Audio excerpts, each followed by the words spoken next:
Bueno, muy buenas tardes. Estamos acá en un nuevo episodio de este ciclo de charlas denominadas antipatriarcas en este sitio de Instagram que no es otro que el de Viento es Micaela, que es título de mis libros, primera parte y segunda parte. Hoy una charla que yo vengo esperando hace mucho tiempo por dos motivos. La primera, para abordar estos temas que parecen muy abstractos, pero vamos a ver que son más interesantes y más importantes de lo que nos imaginamos, los conceptos de hegemonía y de construcción. Eso por un lado, y por otro lado, por poder hacerlo con alguien que yo vengo siguiendo hace mucho tiempo, que es el caso que ya está unido ahí, que es el del licenciado Diego Lodestro, que súmense a su cuenta, que se llama Filosofía de la Vida, que tiene un montón de divulgación sobre la filosofía. Así que bueno, ya mismo vamos a empezar. Así que no tengo mucho más para decir, más que empezar el diálogo con Diego. Esperemos que se pueda, que no haya ningún inconveniente técnico. Sí, Hola, hola. bien. ¿Cómo estás, Diego, Antonio? ¿cómo estás? ¿Qué tal? Qué gusto poder Bien, ¿vos? encontrarnos y poder charlar. Qué bueno, Bien, bien. qué bueno. Sí, la verdad que lo pudimos conseguir. Yo la semana pasada, esto es una infidencia, Sí. vengo con unos días bastante ajetreados y me confundí de viernes, así que me empecé a apurar y le mando un mensaje diciendo, Antonio, no llego. Me dice, digo, quédate tranquilo que te falta como una semana. Una semana. Así que, Tal cual, así tal que cual. bueno, acá estamos, ¿sí? A tu disposición. Bueno, bueno, Diego, la verdad que como decía recién, una alegría poder primero charlar con vos. Hace mucho que soy seguidor tuyo de tu cuenta y de las charlas y de los temas que vos proponés y demás, te escucho realmente. Y por otro lado, poder charlar estos temas que parecen ser muy abstractos, que aparte han sido de Sí, alguna manera como este, como corridos hacia el lado del género, pero me parece que son, no me parece, son mucho más amplios en sus orígenes, vienen del pensamiento filosófico para analizar y explorar un montón de temas, que son estos, ¿no? Los que yo te propuse, el de hegemonía. Hoy se habla mucho de la hegemonía, que tiene que ver sí. básicamente en el género con masculinidad hegemónica, belleza hegemónica, este, bueno, varias cuestiones que centran a eso, ¿no? Que van para ese lado, y por otro lado el de la deconstrucción, ¿no? El de la deconstrucción Ujú. siempre mirando a este proceso de exploración y de corrimiento de del sistema patriarcal, sobre todo en género, ¿no? Entonces, Sí, este, viste que estos temas también se vuelven con el tiempo remanidos, de así como de simplificar de qué se tratan. Entonces a mí me resultaba interesante poder charlar justamente con alguien de tu disciplina, en este sí, caso sí, vos, sí. que nos pueda comentar a ver de qué se tratan, cuáles han sido sus inicios o cómo fueron pensados y realmente cuáles son las implicancias, ¿no? Para no caer en esto, ¿no? En lo remanido sobre todo. Perfecto.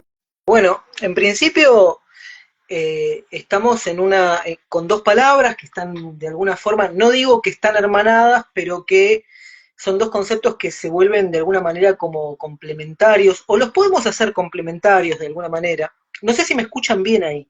Yo, perfecto. Perfecto, ok. Eh, en principio decir, a ver, cuando hablamos de hegemonía lo que hablamos es de un poder que se disfraza de consenso. ¿Sí? O sea, ahí podemos hacer como una definición, ¿no? Un poder que se disfraza de consenso. ¿Qué significa esto? Por ejemplo, en todos los desarrollos que hace Gramsci, por ejemplo, en Cuadernos desde la cárcel, que son como 6 tomos, son casi 2000 páginas, o sea, es un texto muy vasto, va a desarrollar justamente ahí la noción de hegemonía para explicar cómo una clase dominante no solamente ejerce poder mediante la coerción, sino también que ejerce poder mediante el consenso. ¿Mm? Y de hecho, en su teoría, lo que hacen las élites, ¿sí? Es lograr que de alguna forma sus valores, las normas, sus visiones de mundo sean adoptados y normalizados por las clases oprimidas, utilizando un término de Dussel o un término más marxista, si queremos, claro, ¿sí? Lo que logra es que estas clases que están oprimidas o que están por debajo, si queremos, de las clases dominantes,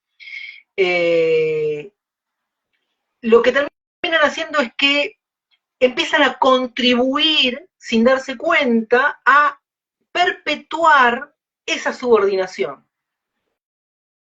claro, ¿Sí? Es decir, que de alguna manera lo que sucede es que el poder, porque acá lo que estamos hablando es del poder, este poder hegemónico, no es que actúa de manera brutal, de manera coercitiva, de manera directa, no es que te obliga, no es que como dice, por ejemplo, y ya metiéndonos un poco, son términos políticos, ¿no? Recordemos eso, sí, ¿no? sí, Son términos políticos, con lo cual nos tenemos que meter necesariamente en un posicionamiento político. No son como dice Milei, nadie te puso un revólver en la cabeza para que aceptes ese trabajo. claro, Nadie te puso un revólver. No, flaco, no me lo puso nadie, pero si todo me va empujando, ¿sí? Como una vaca, ¿sí? Que me ponen arriba de un carril con orejeras y no me queda otra que ir para adelante. Entonces, sí, nadie me sí, obligó, pero no me quedó de hecho es otra. como la representación del único mundo posible, ¿no? Ese es el corral, Claro, ese límite de la visión, digamos, todo eso, ¿no? exacto, exactamente. Es decir, no es que el poder, la hegemonía tiene un poder brutal, ¿sí? Un poder brutal como, por ejemplo, cuando Foucault habla en Vigilar y Castigar del Claro, poder soberano que incide o que demuestra su poder en la venganza de los cuerpos, ¿sí? Del supliciado. Acá no hay un suplicio, nadie es sometido a un suplicio donde lo cortan en 4 mitades y si no claro, seguís este carril te voy a cortar en 4 con 4 caballos o con 6, como el caso Damiens, digamos, ¿no? Acá estamos hablando de algo mucho más sutil, ¿sí? De algo mucho más trabajado, que uno lo empieza a ver, porque no podemos leer a Gramsci sin hacer una correlación necesaria con Foucault de alguna manera, porque son un poco complementarios, especialmente con esto del trabajo o del desarrollo que hacen sobre el poder, donde no solamente el poder hegemónico opera desde una posición de poder, sino que también funciona utilizando esta idea de Foucault de la microfísica del poder, de ciertos poderes que claro, están diseminados como los medios de comunicación, las instituciones educativas, la cultura y, por supuesto, hasta el sentido común. Sentido claro. común que la gente no cuestiona. O sea, en la hegemonía, el sentido común no se cuestiona, Ujú. se da por sentado. Justamente todo es lo más antifilosófico que hay. O sea, la filosofía que cuestiona el sentido común, ¿qué hace? La hegemonía. Se vale del sentido común para posicionar su instrumento de poder. Ejemplo, vos citaste el tema de las relaciones de género, masculino y femenino. ¿Alguien puede dudar de eso? En el sentido común, no. Si yo le bajo los pantalones a un niño, cuando recién nace, por ejemplo, lo que voy a ver es un pene y Claro. testículos. Y si a una niña, y bueno, voy a ver una vulva y una vagina. Entonces hay dos sexos. Es sentido común. Basta ver Sí, un sí, sí. manual de anatomía para darnos cuenta. Eso es sentido común, pero acá no se trata de polaridades, no se puede definir el sexo desde lo biológico simplemente, y no se puede definir el género desde lo biológico. Porque acá, por ejemplo, si nos metemos con Judith Butler, donde dice, Claro, a lógico. ver, ¿por qué mi identidad tiene que estar basada en un rasgo minúsculo, dice ella, un rasgo minúsculo que yo tengo entre las piernas? ¿Por qué no me puedo basar en un ojo? que también tiene las mismas características, un rasgo minúsculo, ¿por qué no me puedo basar en el tamaño de mi nariz? ¿Sí? Claro. O en la forma de mi pelo para configurar mi identidad, y sí tengo que utilizar un rasgo que va a ser, en este caso, un órgano que como cualquier otro órgano del cuerpo, como puede ser los órganos respiratorios, el órgano circulatorio, los órganos de la visión o de la audición o de la fonación, pero que este va a definir mi identidad. Ahora, la voz, que también es parte de nuestro órgano de voz, no define nuestra identidad. ¿Sí? ¿Por qué ese sí, el otro no? Eso es lo que va a plantear Judith Butler. Entonces, ¿por qué? Sí, sí. Porque hegemónicamente se ha tomado como válido el hecho de que el órgano sexual define nuestra identidad, a tal punto que cuando el niño nace, la partera dice, varoncito te salió, o sea, varoncito o nenita o lo que sea, digamos, ¿no? Tenés una niña o tenés un niño, pero ya es una declaración, ella lo toma como no es un acto descriptivo para Butler, estoy mezclando un poco, ¿no? Sí, Como sí, para sí, ir pero como clarísimo, cierta... clarísimo. Butler lo que va a decir es básicamente eso, o sea, es un acto performativo porque configura una realidad. Dice, nosotros pensamos que decir, es un nene o es una nena, un niño o niña, es un acto descriptivo. Porque si yo tomo la declaración de la partera como un acto descriptivo, tengo que tomarlo como un hecho propio y natural. Uh-huh. Ahora, cuando lo tomo como Butler, como un acto performativo, ya no es una descripción, sino que está configurando todo el mundo de ese individuo que acaba de nacer. Claro. Es todo el peso de la cultura en una Va a frase, caer. ¿no? Todo va a Exacto. caer. Todo el peso de la cultura en esa frase. Mm. ¿Sí? Todo el peso de la cultura en esa frase. Bueno, lo mismo va a pasar con otras nociones. Bueno, y de hecho es interesante, ¿no? Porque lo que dice Gramsci es que que esto es lo que ha sucedido con el liberalismo y con su hijo privilegiado, el neoliberalismo, Claro. porque al posicionarse como en una posición de poder, da ciertas cosas por sentado. ¿Quién no quiere libertad? Pero nadie define la idea de libertad que tiene el liberalismo o el Sí, sí, neoliberalismo, digamos, ¿no? sí, sí. O sea, entonces utiliza términos que son adoptados como buenos desde el sentido común y de forma crítica pasan como cuando uno le tritura la verdura en la sopa a los nenes y uno se lo termina comiendo. Claro. Ese es el tema, ¿no? Y pienso, por ejemplo, no sé, en la noción de meritocracia. La gente confunde mérito con meritocracia. Claro. Y de forma, de hecho, bajo esta concepción, lo que se nos está diciendo es que aquellos que más se esfuerzan van a obtener ciertos beneficios. Bueno, pero no es así, porque no todos partimos desde el mismo lugar,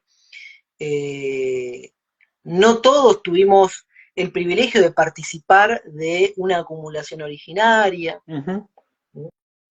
como dice Marx, es decir, hoy justo hablaba con una amiga que es politóloga en su programa de radio, y una de las cosas que hablábamos es de esto, ¿no? Justamente, de cómo ciertas corrientes introducen determinados méritos bajo esta noción de confusión para aprovecharse de esa confusión y de alguna forma obtener cierto beneficio.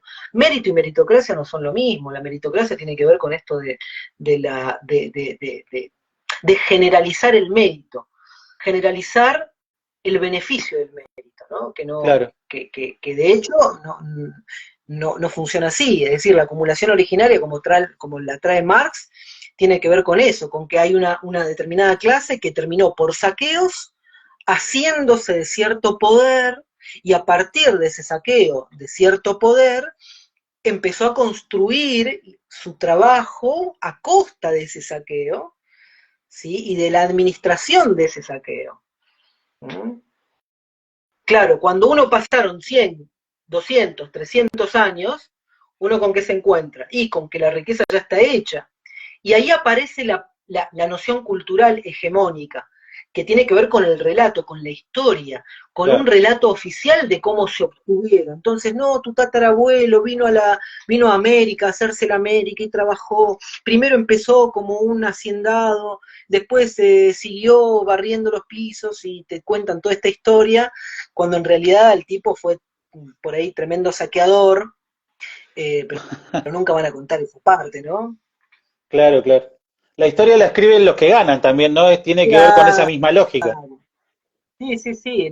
La historia se escribe, la escriben los vencedores con la sangre de los vencidos. Exacto. Eh, y siempre tiene esta cuestión, lo hegemónico siempre tiene que ver con esta noción que es como un poco compartida, ¿no? Es como un poder que se disfraza de consenso.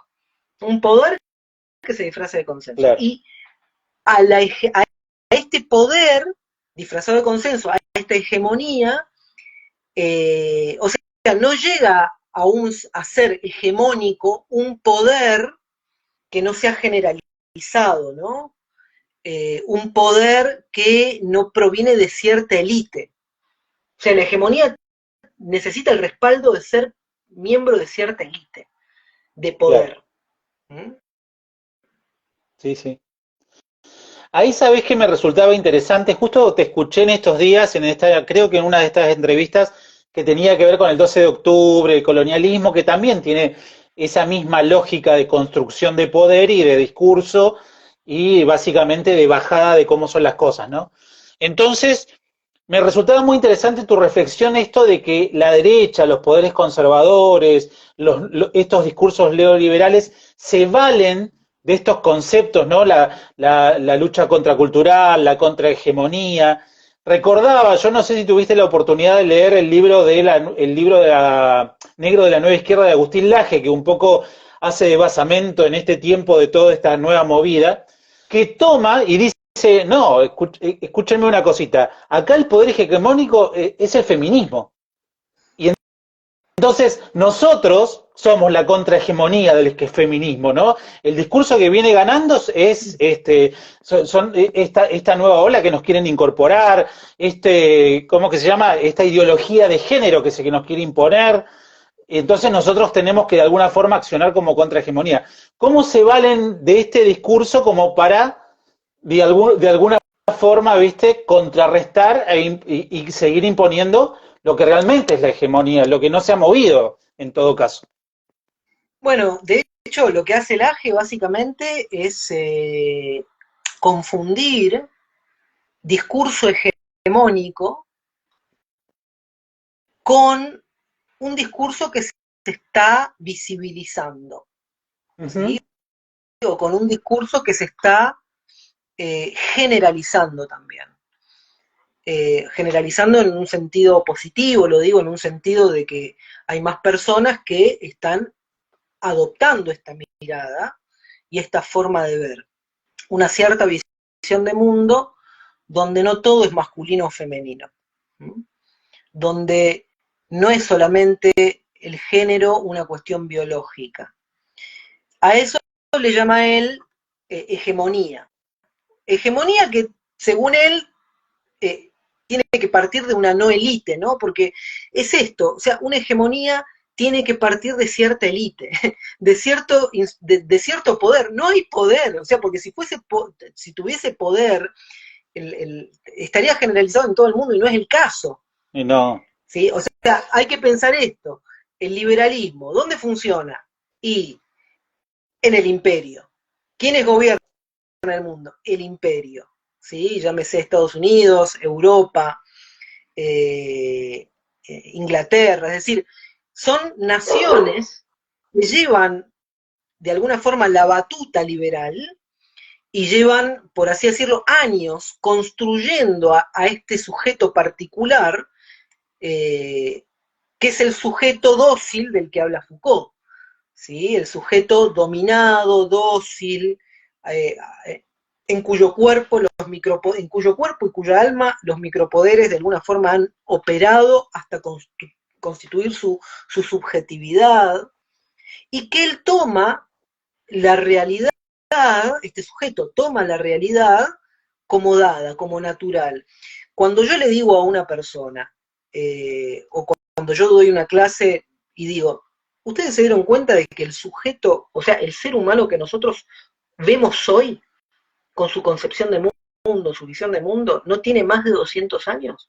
Se me quedan mirando. Se me quedan mirando porque no entienden lo que les estoy diciendo. Y esa no comprensión de lo que estoy diciendo implica la hegemonía. Claro, tal cual. ¿Sí? Es decir, cuando vos a una persona le decís, pero mirá que no hay dos sexos, y no lo comprende, ahí está operando la hegemonía. Claro. Cuando la persona claro. le decís, mirá, por más que te esfuerces, el esfuerzo no significa que vas a tener beneficio. Mirá que el dicho al que madruga Dios le ayuda es un verso, te miran raro porque hegemónicamente es todo lo contrario. Cuando le decís, pero escúchame, el capitalismo funciona al nivel de una religión. Ah, no puede ser, no es así, es laico. No comprenden la hegemonía que está, la ideología que está operando sí. en el sustrato de base, ¿no? Claro, tal cual. Es como decir, mirá que se puede comer no con tenedor y cuchillo, por ejemplo, ¿no? Esos hilos que de alguna forma nos manejan todo el tiempo. Podemos dormir quizás no en una cama, por decir algo, a niveles domésticos, por decirlo de alguna forma, y llevarlo a esto que vos decís, ¿no? Y en general generar este sufrimiento a un montón de personas que eligen no formar parte de la heteronorma, porque en definitiva son las minorías que no tienen trabajo, que no tienen acceso, que en la práctica sufren, que son expulsados de sus familias, de sus pueblos, de sus lugares, que son contrasistema todo el tiempo, ¿no? Por citar algo, ¿no? De las consecuencias. Mirá, bien lo dijiste vos, o sea, para hacer hegemonía tiene que ser mayoría, o sea, hagamos un censo. Y si hacemos un censo, el feminismo no es mayoría en ninguna parte del mundo. Es decir, no lo es. Ahora, cuando por ejemplo hablamos de los micromachismos, los micromachismos ya está dando cuenta de la existencia hegemónica de una forma, una manera de ver el mundo desde una perspectiva de género masculino. Cuando hablamos de familia, que es lo normal, ¿sí? Y decimos, a ver, pensemos familia, metamos 100 personas en un lugar y digamos familia, descríbanme, dibujen familia, dibújenme familia, y vamos, ahí tenés la heteronorma y ahí tenés la hegemonía. Sí, total. ¿Sí? Es decir, vas a ver mamá, papá, claro. mamá pelo largo, papá pelo corto, mamá pollera, papá pantalón, o sea, ahí tenés la hegemonía. ¿Sí? Y no una persona de 50 años, a un niño de 5, de 6, o sea, describir lo que es la familia ya está, o sea, un chico de 5 o 6 años, una nena, un nene ya está totalmente... Pollerita y trenza. Con claro. ¿Sí? En una casita chalet y con un perro. O sea, eso es familia. ¿Mm? Hay alguien que está escribiendo ahí. Un comentario, sí. Si vos querés hacer mención de los comentarios y demás, vos decime que... Sí, ahí lo vamos leyendo y vamos viendo, o sea, creo que coincide, me parece, con lo que estamos charlando. Okay. En ese contexto, y ya yendo un poco al segundo término, porque supongamos que de alguna forma exploramos, estudiamos, nos escuchamos, nos damos cuenta de todo este sistema hegemónico que de alguna forma se nos ha impuesto desde que nacemos, performativamente, como decías vos. Ahora se utiliza mucho este tema que me estoy deconstruyendo, estoy en una deconstrucción.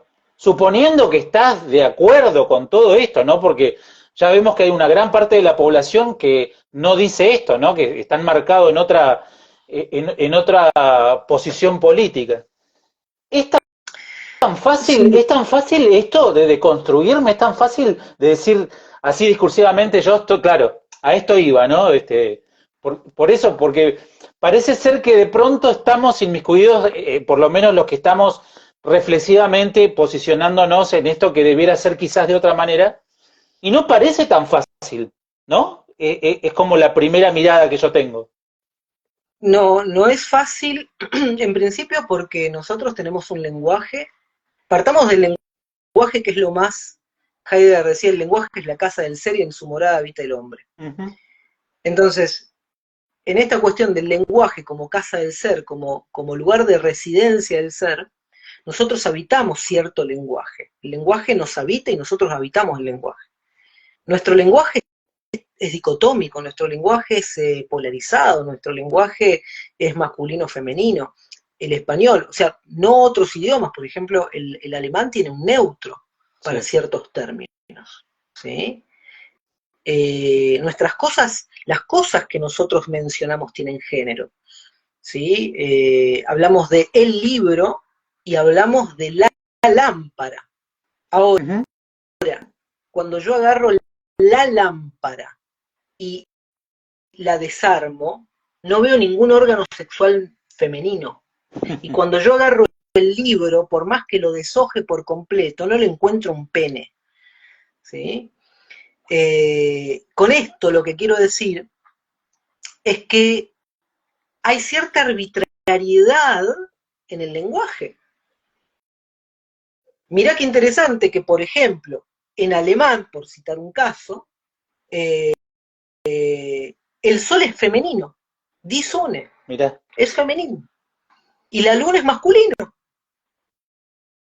Entonces, ahí ves la arbitrariedad en dos idiomas, ¿sí? Que son contemporáneos, el sexo de ciertas cosas es contrario a lo que uno comprende como el sexo género, ¿sí? No el sexo, el género Sí, de sí. masculino o femenino, ¿no? El sol, para ellos es la sol, y para nosotros es la luna, y para ellos es el luna, por jugar un poco con los términos. Y nos parece raro, o sea, nos parece raro, pero eso es su concepción de mundo. Ellos tienen un Claro. género, igual que pasa con el griego, hablo del griego clásico, ¿no? El griego clásico tiene un género neutro. Pero además de eso, algo que se pierde con el griego koiné es un género dual. Es un Mirá. género que apunta, no solamente, que ya no es neutro, ¿no? Porque las cosas tienen un género neutro.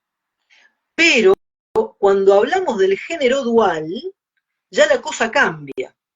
¿Sí? Es algo intermedio. No por nada, por ejemplo, Aristófanes, en el banquete de Platón, va a hablar de que antiguamente, dice él, no es como ahora que existe el masculino y el femenino, sino él va a decir, había un tercer género que descendía de la luna, ¿sí? Ajá. Que es andrógino. ¿Sí? Y utiliza el término, es andrógino. Es un género, era masculino y femenino. Entonces, ya hay en la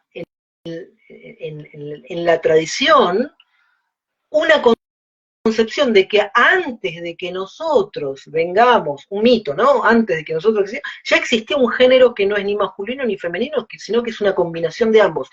Y esto no es un dato menor, porque la Biblia dice lo mismo.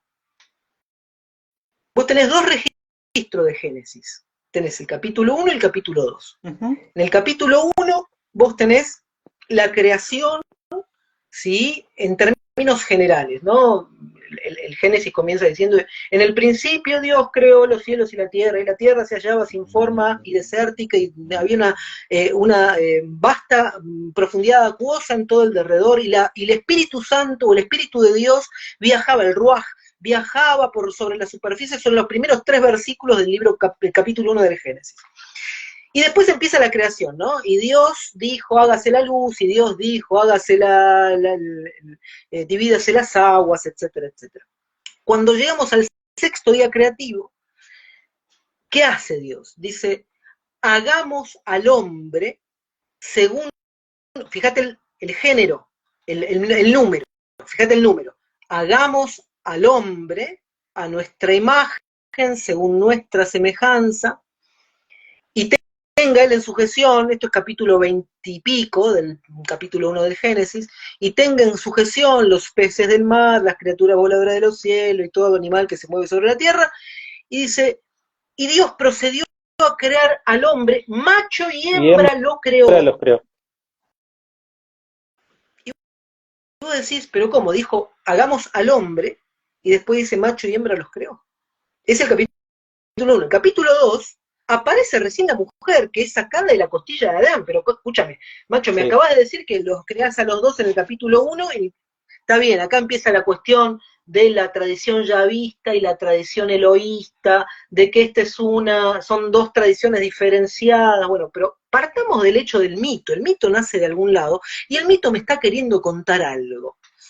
Y lo cierto es que los hebreos que leían por primera vez este mito no se podían pensar en una tradición eloísta, en una tradición yavista, y por otro lado, era ya conocido para la época, incluso para la época de Jesús, el siglo I, que el libro de Génesis fue escrito por Moisés como parte del libro primero del Pentateuco, de los 5 libros del Pentateuco. Con lo cual, para la tradición de ellos, no existía solo el masculino y el femenino, sino que había un género, y esto lo dice la tradición talmúdica también, había un género que combinaba ambos, masculino y femenino, y que después se ocurre esta separación. Después se ocurre esta separación. Con lo cual, yo creo que en esto que estamos diciendo, y con esto que yo estoy trayendo, también estamos operando una especie de deconstrucción.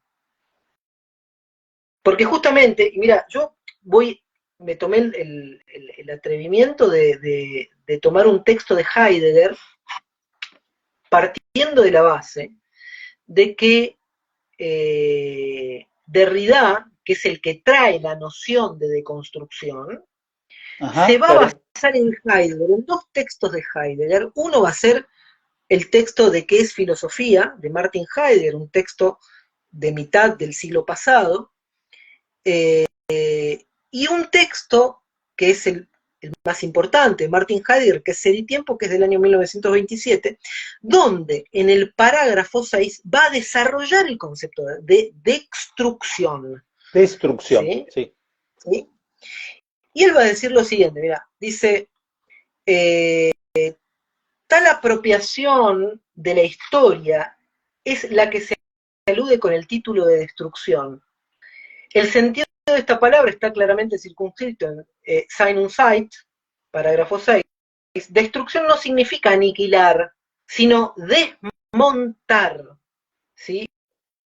Escombrar y poner a un lado, a saber, las proposiciones solamente historizantes sobre la historia de la filosofía, en este caso, ¿no? Entonces, deconstrucción tiene que ver con esto de desmontar, y él utiliza el otro término que me parece interesante, que es en escombrar, hacer escombros.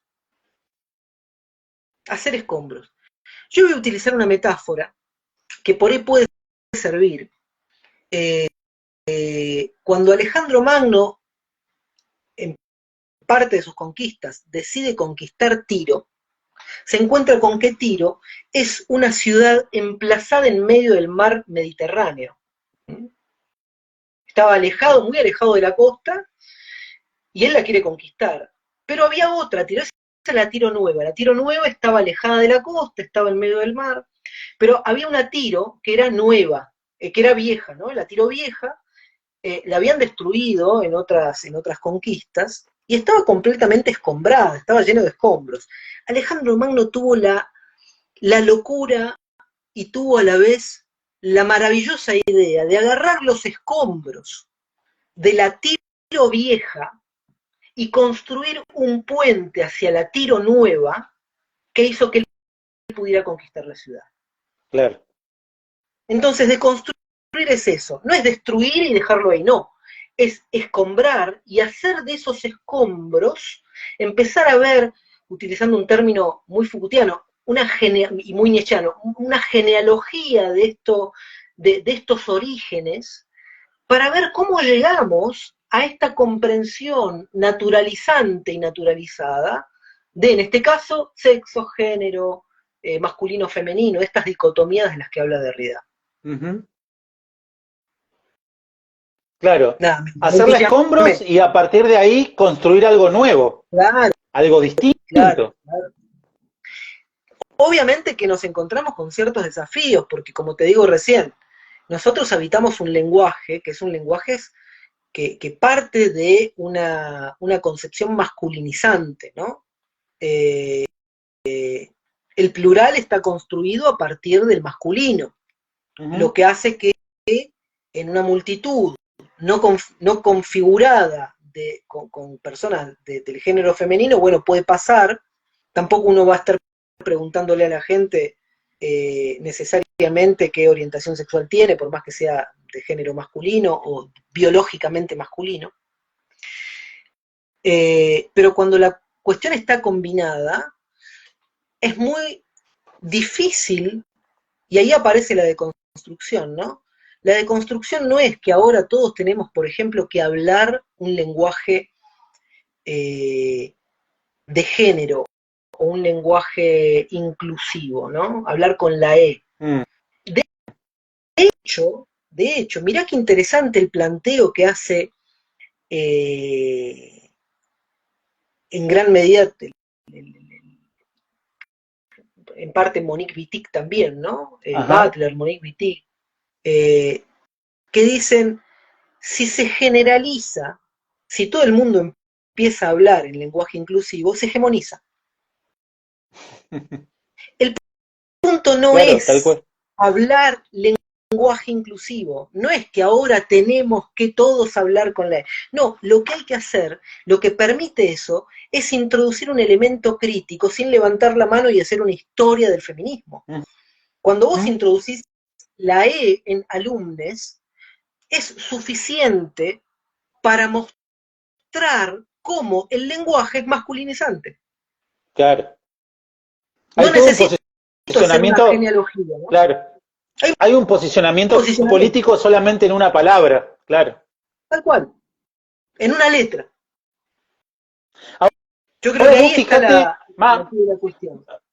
Más allá de todo esto que hemos charlado y que vos lo has explicado muy bien, claramente y con una claridad pedagógica, vos fíjate cómo molesta. O sea, yo digo, nosotros, y se arma un escándalo. Ahora yo digo cualquier pavada, como decirte, no sé, o hablo en inglés por hablar un tema. Claro, por ejemplo, por decirte algo, o un delivery, ya viene el delivery, por ejemplo, decir, y no pasa absolutamente nada. Tal cual, tal cual. Es que ese elemento molesto, ese elemento disruptivo, es lo que busca el lenguaje inclusivo. No busca necesariamente, como decíamos recién, ¿no? Que todo el mundo hable de esa manera, sino lo que busca es imponer ese elemento molesto, es hacer un poquito de ruido, ¿sí? Un poquito de protesta en esa letra. Es una protesta en esa letra. Ahora, también pienso lo siguiente en relación a esto de que hablábamos de Agustín Laje y tratar de cambiar, ¿no? Lo argumentativo, ¿viste? Como para llevar, como se dice, tierra a su molino. Tardaron 2 segundos en prohibir el lenguaje inclusive en la administración pública acá en Argentina. Tardaron 2 segundos en sacar la sala de mujeres en la Casa Rosada. O sea, fíjate el nivel de hegemonía que tiene el feminismo, por decirlo de alguna manera, ¿no? Imagínate el nivel de poder que tiene el feminismo para convertirse en hegemonía, con 2 palabras, ya está. Y todo lo que costó introducir el concepto de presidenta en el momento en que asume, por ejemplo, Cristina. Tal cual, tal cual. Al nivel Entonces, ¿dónde que, está la hegemonía del al poder? nivel que hoy a la mujer, quizá una de las más poderosas de la Argentina, hoy le dicen el jefe, ¿no? Lo masculinizan. Claro, sí, y sí. Yo hacía un juego hace varios años en algunas clases que yo daba, eh, y, y- y contaba una historia, ¿no? Decía, Juan tiene un hijo que se llama Alberto, y Juan y Alberto van en auto hacia Mar del Plata. A la altura de Dolores chocan, hay un accidente. Y Alberto, que es el hijo de Juan, de 5 años, queda muy mal herido. Entonces, cuando los doctores de Dolores no lo pueden atender, buscan una eminencia en Buenos Aires que pueda atenderlo. Entonces, Ajá. cuando llega la eminencia y ve al niño tirado, los médicos le dicen, doctor, ¿usted piensa que sí, puede atenderlo? Entonces, él dice, ¿cómo no lo voy a atender si es mi hijo? Entonces, la gente empezaba a decir, ¿pero cómo? Si Alberto viajaba junto con el padre, ¿cómo puede ser que ahora la eminencia diga que cómo no lo va a atender que es su hijo? A nadie se le ocurría que la eminencia era la madre. Claro. ¿Por qué? Porque la idea de eminencia se la asocia a masculino. Sí, tal cual. Hay muchos Es ejercicios tremendo, ¿no? con niños, ¿no? En relación a mañana nos visita un astronauta, un ingeniero, ponele, y los niños se imaginan a hombres, ¿no? Y al otro día aparecen mujeres que ejercen esas profesiones y los chicos están totalmente Desconcertado. descolocados, por decir algo, desconcertados, por decir algo. Tal cual. Diego, Exactamente. Sí. ¿cómo ves digamos, yéndonos un poquito, emparentado a lo que estamos charlando, pero yéndonos un poquito de estos temas Me, centrales que hoy te había propuesto? ¿Me Sí, dejas hacer una aclaración? Porque acá José sí, Comares dice, presidente igual el ente que preside. Y dice la ignorancia. Mira, qué interesante que la palabra sirvienta también se utiliza de forma natural y decís la sirvienta cuando es el ente que sirve. que Y no sirve. tenés ningún Ujú. problema en decir que es sirvienta. Pero ¿sabés cuál es el problema? Que es con una posición de subordinación. Y por eso lo aceptás. Tal cual. Ahora, presidente, no, tiene que ser masculinizado porque ya no es una posición de subordinación. Ahora, en sirvienta lo aceptamos perfecto. En presidenta, nos cuesta. Y nos ponemos etimológicos. Así que cuando decís acá la ignorancia, Sí, lo había visto ese comentario. no quiero ser malo, pero Está bien, está bien. No, te quería preguntar, no sale de la cabeza. obviamente está relacionado con lo que charlamos, ¿cómo ves este tema de las advenimiento de estas nuevas derechas, no solamente en Argentina, en el mundo? Bueno, ya lo sabemos, no hace falta describirlo, pero esto está sucediendo en Brasil, está sucediendo en Europa, bueno, está por asumir Trump quizás si gana las elecciones. Este, este péndulo, ¿no? Que va de un lugar hacia el otro con cada vez más extremo y cómo se muestra. ¿Qué reflexiones tenés al respecto? Eh, ¿Qué pasa a la derecha? ¿Está nerviosa? Yo creo que viene por ahí, ¿no? Creo que se da cuenta de que está perdiendo hegemonía. Entonces necesita reafirmar su poder y Sí, volver a posicionarse y volver a hegemonizar y a volver a conquistar. Yo creo que parte mucho de ahí, ¿sí? Desde ese lugar. ¿Mm? Creo que estos movimientos no los veo como una, un movimiento necesariamente de péndulo, sino más bien como una serie de manotazos de ahogado al no tener, al no tener argumentos, necesitan recurrir no la fuerza de la razón, sino a la razón de la fuerza.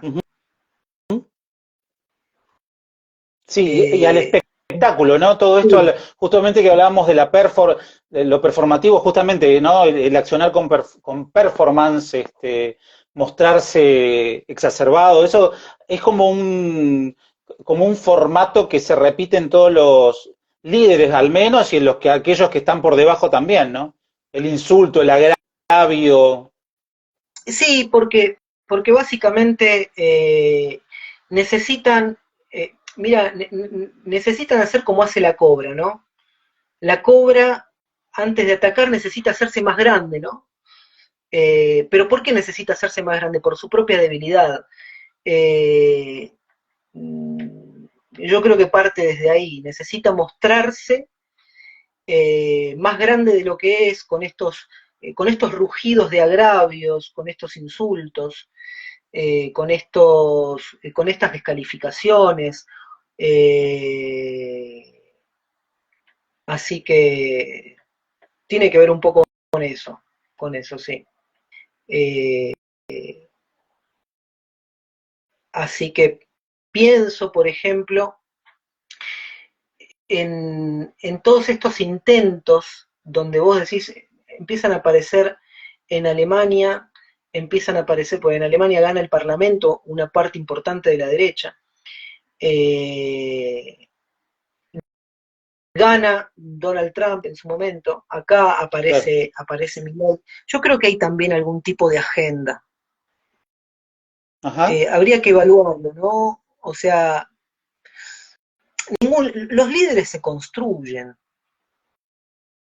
o sea, no llegan al poder de forma casual. O sea, Milley, cuando uno analiza la historia, uno puede observar que fue produciendo cierta naturalización de su persona en los medios de comunicación, de tal forma que empezó a naturalizar su persona, para que después parezca que él nace desde abajo, como si fuera un acto individual el hecho de que él haya ido a los medios de comunicación, cuando en realidad, hasta qué punto no fue posicionado y construido, ¿sí?, por ciertos medios de poder.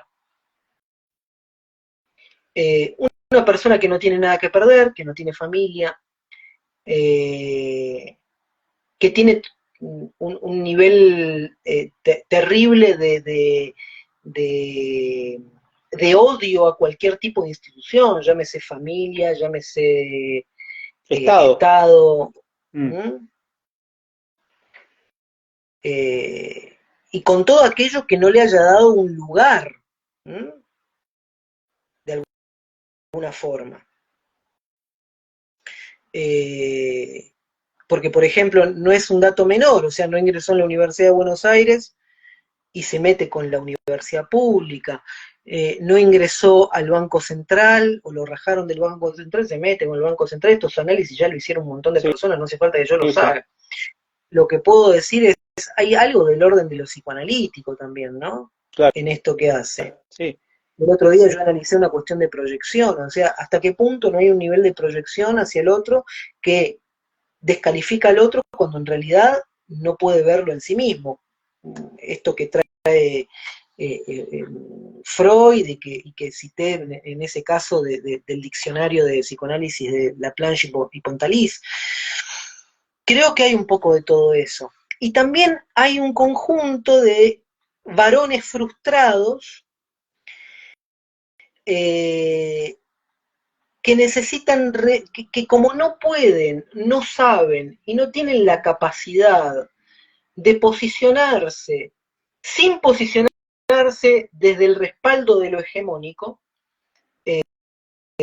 no hay una capacidad de reflexión, que relacionan el éxito con el dinero, que relacionan el éxito con la conquista, con el ser proveedor. También hay algo del orden de que las generaciones pasadas, en este caso mis padres, me revaloricen, ¿sí? Ajá. No es un dato menor que este auge del de personajes como Yados. No sé si lo viste alguna vez, o sea, esto de te tenés que levantar a las 5 de la mañana, tenés que hacer flexiones de brazo, hacer la cama, y si no tenés un cuerpo esbelto y si tenés panza, sos un mediocre, o sea, Claro. tiene que ver, ahora hay que ser un espartano, ahora hay que ser un estoico, y confunde el estoicismo con el espartano, y una mezcla rara, pero ¿qué tiene que ver con esto de las derechas? Yo lo veo un poco por ahí. Bueno, Diego, la verdad que hermosa charla, había estos temas, la verdad que dan como para ir y venir, pasar por las disciplinas. Yo te quiero preguntar solamente para ir terminando ya, ¿qué onda tu libro? O sea, yo hace mucho que lo trato de llegar a él, el último, ¿no? Porque tengo entendido que tenés dos, pero el de felicidad asintónica, si se puede acceder, si lo todavía tenés en stock. Tengo 3, 4 copias que me quedaron de la última edición que hice, las tengo yo. De hecho, tengo pensado antes de la Feria del Libro del año que viene, porque todavía no lo pude presentar porque siempre me coincidió o con la pandemia o con Claro. el viaje a Alemania, con lo cual, si puedo, entre diciembre y enero, hago otra edición, Bien. ya con algunas correcciones y demás. Tengo pensada también algún tipo de ampliación, algunas ideas que me fueron surgiendo en el tiempo, y ahí hacer otras copias y bueno, hacer la presentación en Feria del Libro. Por lo pronto tengo 3 copias nada más. Una, obviamente, me comprometo a buscar la manera de hacértela llegar, Buenísimo, y que espectacular. y que lo puedas leer. No lo quiero divulgar mucho porque las otras 2 copias quedarán para mí, pero básicamente es eso, ¿no? Esa es la idea. El libro, Felicidad Asintótica, a mí se me ocurrió la noción de asintótico a partir de un concepto geométrico matemático, porque básicamente lo asintótico tiene que ver con la, cuando una curva no logra tocar una línea, ¿no? O sea, es la propiedad de una curva que no llega a tocar la línea. Ajá. Y tiene que ver con esto, la felicidad, con algo que no llega a asirse. Y felicidad asintótica juega también una doble, tiene un título bipolar, si se quiere, o juega con un doble sentido, porque eh, las propuestas felicitarias en la era del vacío Mm. tienen que ver con esto, con mantenerte en ese estado de perpetuo alcance de la zanahoria, y mientras te mantengo en ese perpetuo alcance de la zanahoria, es como el pobre ratón que está todo el Sí, sí. tiempo girando alrededor de la rueda, pero mientras gira alrededor de la rueda y cree que en cualquier momento alcanza, no se da cuenta que esa rueda es un generador de energía que está alimentando a otro, ¿no? Está produciendo y está produciendo plusvalía, está produciendo ganancia. O sea, en la búsqueda de felicidad produce una ganancia. Y una ganancia que Claro. no es para él, sino que es para otro. Y después también juega con la idea de que la felicidad asintótica es una concepción de la felicidad también. O sea, ¿es posible alcanzar una felicidad total? Y yo creo que la idea de que es posible alcanzarla es lo que genera que uno esté constantemente en esa rueda.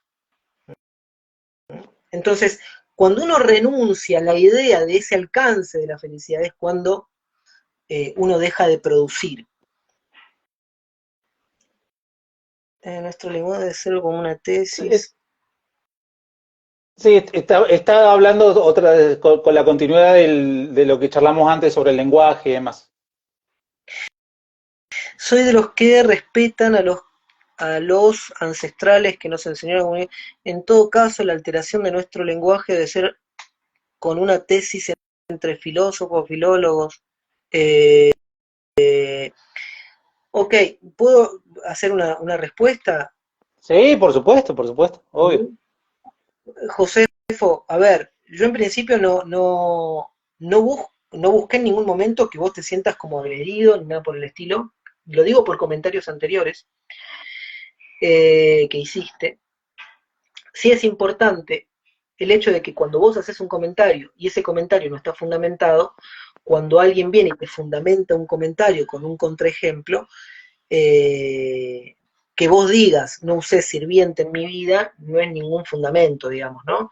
Porque es algo que la Real Academia Española lo tiene incorporado dentro del diccionario, no así presidenta, por ejemplo, ¿no? Pero sirvienta no tiene ningún problema. ¿Por qué no tiene ningún problema? Eso es lo que yo intenté explicarte. Cuando vos ponés puntos suspensivos la ignorancia, está bien, lo dejás así como para que el que se ponga el poncho que lo agarre, pero no es así, porque el que está hablando soy yo, o en este caso Antonio, con lo cual lo que vos comentes es para él o para mí, con lo cual tenés que hacerte cargo de lo que decís. Ahora, con respecto a esto que decís, tiene que ser como una tesis, está lleno de tesis sobre el tema del lenguaje de filósofos, tenés que ponerte a leer, agarrá a Judith Butler, por ejemplo, El género en disputa, agarrá a Monique Wittig, ¿sí? Y ahí tenés para hacer una sopa interesante sobre ese tema, es decir, ya se hizo tesis sobre este asunto, ¿sí? Entre filósofos, entre filólogos, nada, simplemente esa aclaración, acepto, o sea, no tenés que disculparte de nada porque no hubo nada, así que tranquilo. Sí, inclusive Brigitte Vasallo tiene un libro de hace un par de años que trata, inclusive siendo feminista, no está de acuerdo con el lenguaje inclusivo recomiendo esa lectura, que trata sobre el lenguaje inclusivo de esta pensadora española. Claro, Eh, no Hay tenemos por qué mucho, estar en todo muchísimo. de acuerdo, Sí, ¿no? supuesto, por supuesto. Yo para algunas comunicaciones utilizo lenguaje inclusivo, en mis charlas habituales no me sale, Ujú. pero no porque no quiero utilizarlo, simplemente que en la vorágine de conversar utilizo el género que me es más natural, porque cuando introduzco algo que no es natural ya me pierdo, o sea, pero no es porque no me guste el lenguaje inclusivo, porque tengo una negación con respecto. Ahora, en los lenguajes escritos sí, soy más cuidadoso, o puedo pensarlo un poco más. Claro, claro, claro. Diego, la verdad que primero un gustazo haber Un placer. podido intercambiar, conocerte personalmente en esta, aunque sea incómoda comunicación que no es personal, pero dentro de todo fue posible. La verdad que un gustazo también poder charlar estos temas que vos manejás con esta didáctica, con esta facilidad y que quede vivo para aquellos que quieran por lo menos comenzar a introducirse en estos conceptos que son complejos, el de hegemonía y el de deconstrucción son términos complejos, tienen mucho contenido, mucha historia, muchas idas y venidas con autores, y por supuesto que queda este canal de comunicación para el futuro, para ver de que podamos de alguna manera seguir en contacto. Seguramente, seguramente. Muchas gracias a todos los que estuvieron presentes también. Y nada, sigan a Antonio. Contame un poco, dos palabras sobre tu libro, como para que la gente que esté escuchando desde mi Instagram pueda conocerlo. Ah, bien, bien, Eh, bien. Bueno, el libro es de una, justamente parte de la ley Micaela para hacer todos estos análisis. Yo soy abogado, así que tiene como un basamento jurídico, pero la idea es que no está dirigido a abogados, sino que está dirigido a todo aquel que de alguna manera se introduzca en todos estos temas. Tiene mucho de literatura justamente de la filosofía, de la antropología, de la psicología, de la comunicación también, como para poder de alguna forma analizar los diferentes tipos de violencia, aquellos que de alguna forma son un poco más explícitos como la violencia física y otros que están de alguna manera en vías de desarrollo como la violencia simbólica, la violencia vicaria, la violencia estética, la violencia digital, que es muy nueva en la normativa y demás, y por supuesto me incorporo en estos temas que hemos charlado hoy, como el de gran parte de la población que considera que esto es una ideología y lo menosprecia diciendo que se trata de ideología de género, cuáles son sus argumentos, cuáles son sus fundamentos, por supuesto está citado Laje, yo tengo una posición y trato de contrarrestar argumentativamente, y hay todo un historial de lo que es el feminismo, las olas y demás, por ahí en esta segunda parte sí me incorporo en temas que son un poquito más debatidos incluso dentro del feminismo, esto como si hay prostitución o trabajo sexual, el tema de la maternidad subrogada o alquiler de vientres, ahí son temas mucho más escabrosos, la interrupción del voluntario del embarazo, en los que inclusive no hay coincidencias dentro de los grupos feministas e inclusive están muy hay grandes contradicciones entre los discursos y enfrentamientos quizás. Así que bueno, Viento sintéticamente, es Ley Micaela, ¿no? viento es la Micaela, el viento es un micro relato de Eduardo Galeano, que quizás lo conocés, que habla justamente de la época colonial. Yo lo hago como una venía lo que tiene que ver con lo que lamentablemente le sucedió a Micaela García ya por el año del 2017, que a partir de esta chica que sufre un femicidio surge esta ley, que intenta de alguna forma, por lo menos, decir, bueno, aquellos agentes públicos pónganse a leer y vean de qué se trata toda esta normativa que forma parte de la Constitución Nacional, que no es un adoctrinamiento, sino que se trata de información, ¿no? Que a partir de la información uno puede comenzar a tener posturas, pero primero hay que saber de qué se trata, ¿no? Eso básicamente. Totalmente. Muy bueno. Así que bueno, sintéticamente es eso. Buenísimo, buenísimo que lo hayas podido resumir así acá en el final. Así que, Antonio, muchas gracias. No, Muchas gracias por la invitación. a vos te dejo un abrazo enorme y seguimos en contacto. Dale, abrazo, chau, chau. Chau, chau.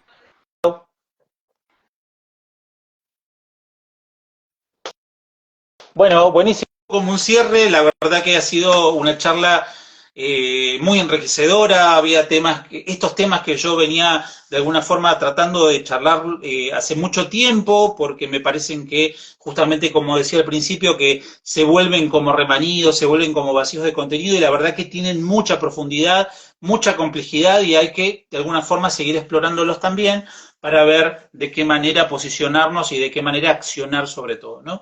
Bueno, muchísimas gracias a quienes se conectaron, a los que comentaron, y será hasta la próxima. Ya armaremos una nueva charlita como para seguir explorando el sistema y el mundo patriarcal. Hasta la próxima.